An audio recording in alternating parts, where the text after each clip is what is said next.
কল্পনা করুন ২০০৩ সালের মার্চ মাসে ইরাকের একটা ছোট্ট গ্রামে রাতের অন্ধকারে একজন রহস্যময় মানুষ আন্ডারগ্রাউন্ড গর্তে লুকিয়ে আছে এবং তার উপরের অংশ ফোম দিয়ে ঢাকা, এবং হঠাৎ করেই পুরো গ্রামে রাস্তার বাতি নিভে যায়। তারপর শত শত মার্কিন সেনা গ্রামটাকে ঘিরে ফেলে। তাদের মধ্যে একজন সেনা গর্তের কাছে গিয়ে একটা রশি খুঁজে পায়, যেটা একটা লুকানো ফাঁকা গেটের দিকে নিয়ে যাচ্ছিল। ফাঁকাটা খোলার পর তারা গ্রেনেড ফেলতে পুরোপুরি প্রস্তুত হয়ে যায়, কিন্তু সেই মুহূর্তে সবাই থমকে যায়, কারণ গর্ত থেকে দুটো হাত বের হয়ে আসে। এরপর এক দাড়িওয়ালা পুরুষ উপরে উঠে এসে হাত তুলে বলে, আমার নাম সাদ্দাম হোসেন, আমি ইরাকের প্রেসিডেন্ট এবং আমি আলোচনা করতে চাই। এই পরিস্থিতি দেখে মার্কিন সেনারা তাকে ধরে ফেলে। মার্কিন প্রেসিডেন্ট জর্জ ডব্লিউ বুশ আনন্দিত হয়ে ঘোষণা দেয়, লেডিস অ্যান্ড জেন্টলম্যান, আমরা তাকে ধরে ফেলেছি। আপনি হয়তো সাদ্দাম হোসেনের লুকানোর জায়গার এই গল্পটা শুনেছেন ইন্টারনেটে ঘুরে বেড়ানো অসংখ্য ছোট ভিডিও বা মিমের মাধ্যমে, অথবা আপনি হয়তো মনে করছেন আপনি পুরো ঘটনাটাই জানেন। তবে আমি নিশ্চিত আপনি কখনোই পুরোপুরি এই গল্পটা শোনেননি, কারণ এতদিন এই ঘটনাটা লুকিয়ে রাখা হয়েছিল। সুতরাং এই ভিডিওতে আমরা আপনাদেরকে জানাবো কিভাবে সাদ্দাম হোসেনকে নির্মমভাবে লুকানো গুহা থেকে গ্রেফতার করা হয় এবং ফাঁসি দেয়া হয়। সাদ্দাম হোসেনকে গ্রেফতার করার জন্য আমেরিকা এবং তার মিত্ররা তাদের অভিযান শুরু করে ২০০৩ সালের মার্চে, যখন কিনা তারা ইরাক আক্রমণ করে। মার্কিন প্রেসিডেন্ট জর্জ বুশ ঘোষণা করেন, প্রিয় দেশবাসী, আজ থেকে আমেরিকা এবং তার সহযোগী বাহিনী ইরাকের বিরুদ্ধে যুদ্ধ ঘোষণা করছে, ইরাককে অস্ত্রহীন করতে এবং তাদের জনগণকে মুক্ত করতে এবং পৃথিবীকে গুরুতর বিপদ থেকে রক্ষা করতে। মার্কিন যুক্তরাষ্ট্র একটা কোয়ালিশ গঠন করে ইরাকের প্রেসিডেন্ট সাদ্দাম হোসেনকে উৎখাত করার জন্য। তাদের দাবি ছিল যে সাদ্দাম হোসেন গোপনে মারণাস্ত্র লুকিয়ে রেখেছেন। Saddam Hussein now has weapons of mass destruction. যদিও আজকের দিন পর্যন্ত তাদের এই দাবি সত্য বলে প্রমাণিত হয়নি, অথচ মার্কিন প্রেসিডেন্ট তখন সারা পৃথিবীকে জানিয়ে দেয় এটা নিশ্চিত যে সাদ্দাম হোসেন মারণাস্ত্রের ভান্ডার গড়ে তুলেছেন। অথচ পরবর্তীতে এই দাবি মিথ্যা প্রমাণিত হয়, কারণ সেই সময়টাতে মার্কিন বাহিনী ইরাকের মধ্যে প্রবেশ করে। সাদ্দাম হোসেনের মারণাস্ত্র তারা খুঁজে পায়নি, আর তাই আমেরিকান সেনাদের মনে এক ধরনের হতাশা চলে আসে। যুদ্ধের গতি ছিল খুবই দ্রুত। যুক্তরাষ্ট্র এবং তার সহযোগী বাহিনীগুলো ইরাকের রাজধানী বাগদাদের দিকে এগিয়ে যাচ্ছিল। দুঃখজনকভাবে মাত্র ৩ সপ্তাহে বাগদাদ আমেরিকান বাহিনীদের কাছে পরাজিত হয়ে যায়, কিন্তু সাদ্দাম হোসেন তখনও অদৃশ্য। বাগদাদ পতনের পর আমেরিকান সেনারা শহরের মাঝখানে একটা বিশাল সাদ্দাম হোসেনের স্মৃতিস্তম্ভের সামনে গিয়ে তারা বিজয় ঘোষণা করে।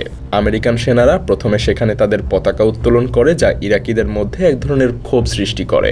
এতে তারা বুঝতে পারে যে এটা মূলত আমেরিকার দখলদারিত্বের সূত্রপাত, তাই তারা দ্রুত তাদের পতাকা পরিবর্তন করে ইরাকি পতাকা উড়ায়। কিন্তু সাদ্দাম হোসেন তখনও অদৃশ্য। তখন সাদ্দাম হোসেন এবং তার শীর্ষ কর্মকর্তাদের খুঁজে বের করাই ছিল মার্কিন সেনাবাহিনীর প্রধান কাজ। আর তাই এরপর সাদ্দাম হোসেন এবং তার শাসন ব্যবস্থার উচ্চপদস্থ কর্মকর্তাদের খুঁজে বের করার জন্য এক বিশেষ প্লেইং কার্ড তৈরি করা হয়।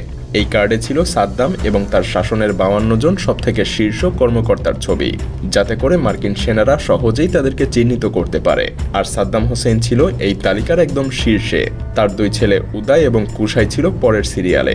প্রচণ্ডভাবে মার্কিন সেনাবাহিনী সাদ্দাম হোসেনকে খুঁজে পাওয়ার জন্য অভিযান চালাতে থাকে। এভাবেই কিছু মাস চলে যায়। মার্কিন বাহিনী একের পর এক অপারেশন চালায়, কিন্তু সাদ্দামের অবস্থান সম্পর্কে তখনও কোনো খোঁজ পাওয়া যায় না।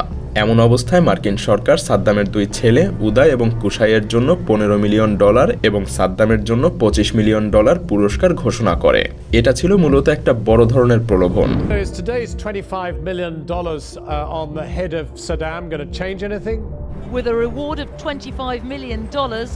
মার্কিন সেনারাও ছিল প্রচণ্ড আশাবাদী যে তারা খুব শীঘ্রই সাদ্দাম হোসেনকে ধরে ফেলবে। এভাবে আরও সময় অতিবাহিত হতে থাকে, কিন্তু দুঃখজনকভাবে হঠাৎ একদিন সেই $মিলিয়ন পুরস্কারের লোভে এক ব্যক্তি মসুল শহরের আমেরিকার একটা সামরিক ঘাঁটিতে এসে জানায় সে সাদ্দাম হোসেনের ছেলে উদয় এবং কুশাইকে আশ্রয় দিয়েছে। যদিও মার্কিন সেনারা বিশ্বাস না করা সত্ত্বেও পরদিন ওই ব্যক্তির বাড়িতে অভিযান চালায়। আর এই অভিযানে তারা চমকে ওঠে, কারণ তারা সেখানে সাদ্দামের 2 ছেলে উদয় এবং কুশাইকে খুঁজেও পায়। কিন্তু সাদ্দাম হোসেনের 2 ছেলে শান্তিপূর্ণভাবে স্যারেন্ডার করতে চায়নি, আর তাই তখন আমেরিকান বাহিনী তাদের উপর গুলি ছুড়তে থাকে। মার্কিন বাহিনী তাদের উপর প্রতিরোধের জন্য আরও সেনা পাঠায় এবং তাদের উপরে আক্রমণের তীব্রতা আরও বাড়িয়ে দেয়। শেষ পর্যন্ত 2 ভাই নির্মমভাবে নিহত হয়। have been better if the brothers had been captured alive. I would never consider this a failure. Our mission is to find, kill, or capture. তবে দুই ছেলেকে হারানোর পরেও সাদ্দামের অবস্থান সম্পর্কে তখনও কোনো তথ্য পাওয়া যায়নি যে সে জীবিত আছে নাকি মৃত। সাদ্দাম হোসেন দুই ছেলেকে হারানোর পরেই প্রচণ্ড দুঃখ এবং ক্ষোভ নিয়ে একটা অডিও টেপ প্রকাশ করেন, যাতে তিনি তার দুই ছেলেকে হারানোর শোক প্রকাশ করছিলেন। এই টেপটা সাদ্দামের জীবিত থাকারই প্রমাণ হয়ে ওঠে এবং এই ঘটনার মাধ্যমেই এক নতুন সূত্র আসে আমেরিকান সেনাবাহিনীর হাতে। হ্যাঁ, এই ঘটনায় নিশ্চিত করে দেয় যে সাদ্দাম হোসেন তখনও জীবিত ছিল এবং তার অবস্থান জানানো ব্যক্তিকে পুরস্কার প্রদান করা হবে বলে ঘোষণা দেয় আমেরিকা।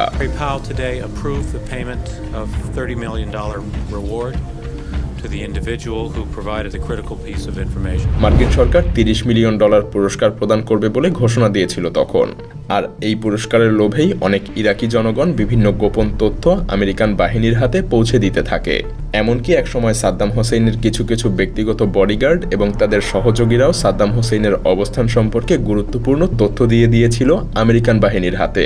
এবং এই তথ্য অনুযায়ী সাদ্দাম হোসেনের লুকানোর স্থান ছিল আদ-দাওর নামের একটা ছোট্ট গ্রামে।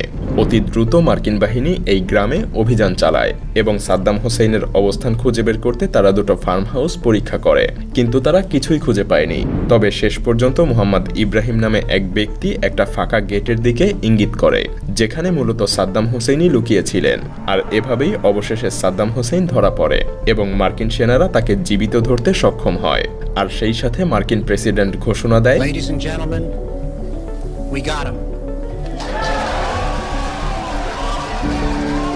হ্যাঁ, এভাবেই সাদ্দাম হোসেন ধরা পড়েন এবং তার গা ঢাকা দেওয়ার ঘটনা আধুনিক ইতিহাসে একটা অন্যতম গল্প হয়ে ওঠে, যেটা এতদিন গোপনই ছিল।